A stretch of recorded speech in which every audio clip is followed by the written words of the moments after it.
தம் கிருபை பெரிதல்லோ என் ஜீவனிலும் அதே இம்மட்டும் காத்ததுவே இன்னும் தேவை கிருபை தாருமே இன்னும் தேவை கிருபை தாருமே.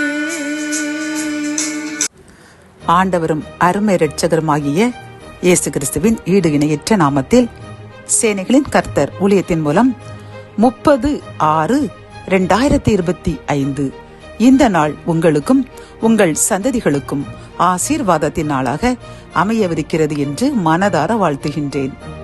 இன்று நாம் அறியவிருக்கும் கிருபையின் வார்த்தைகள் சங்கீதம் 56:9. நான் உம்மை நோக்கி கூப்பிடும் நாளில் என் சத்துருக்கள் பின்னிட்டு திரும்புவார்கள். தேவன் என் பட்சத்தில் இருக்கிறார் என்பதை அறிவேன். கத்தோலிக்க வேதாகமம் இவ்வாறு கூறுகின்றது, நான் உம்மை நோக்கி மன்றாடும் நாளில் என் எதிரிகள் புறமிதுகிட்டு ஓடுவர். அப்போது கடவுள் என் பக்கம் இருக்கிறார் என்பதை நான் உறுதியாய் அறிவேன் என்கின்றது. பிரியமான சகோதர சகோதரிகளை, இந்த கிருபையின் வார்த்தைகள் மூலம் கர்த்தர் நமக்கு கூறும் நல் ஆலோசனை என்னவென்றால், கர்த்தரை நோக்கி நாம் கூப்பிடும் நாளில் அவரை நோக்கி நாம் கூப்பிட வேண்டும்.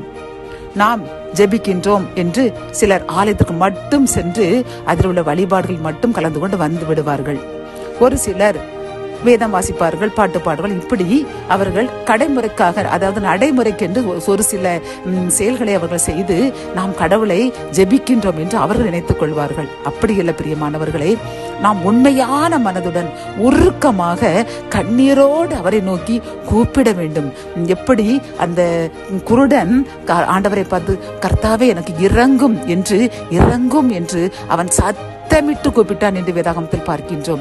அப்படி நாமும் நம் குரலை உயர்த்தி கண்ணீரோடு அவரை நோக்கி நம் மனம் திறந்து அவரை நாம் கூப்பிடும் பொழுது அவர் உடனே அந்த கூப்பிடுதலுக்கு அவர் திரும்புவாராம்.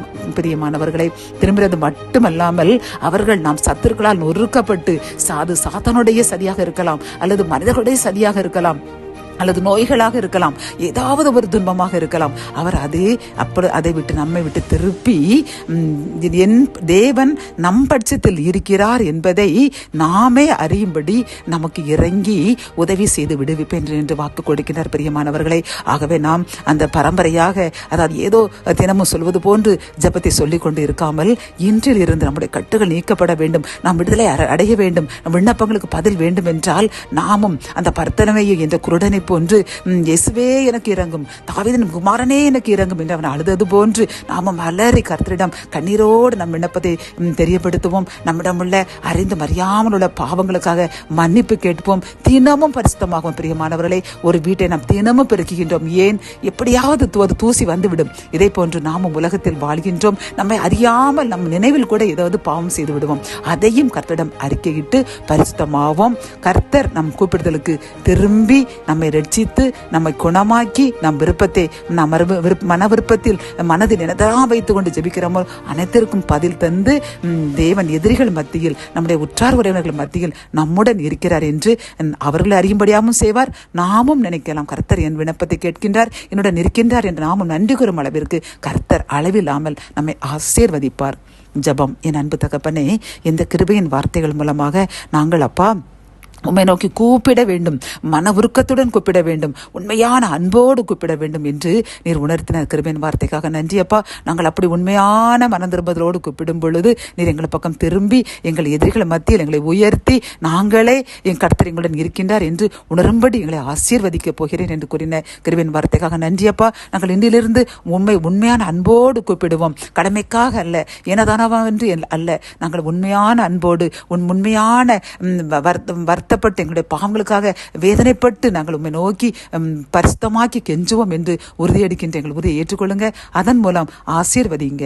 மீட்பர் இயேசுவின் மூலம் ஜெபம் கேளும் நல்ல தகப்பனே. ஆமென்.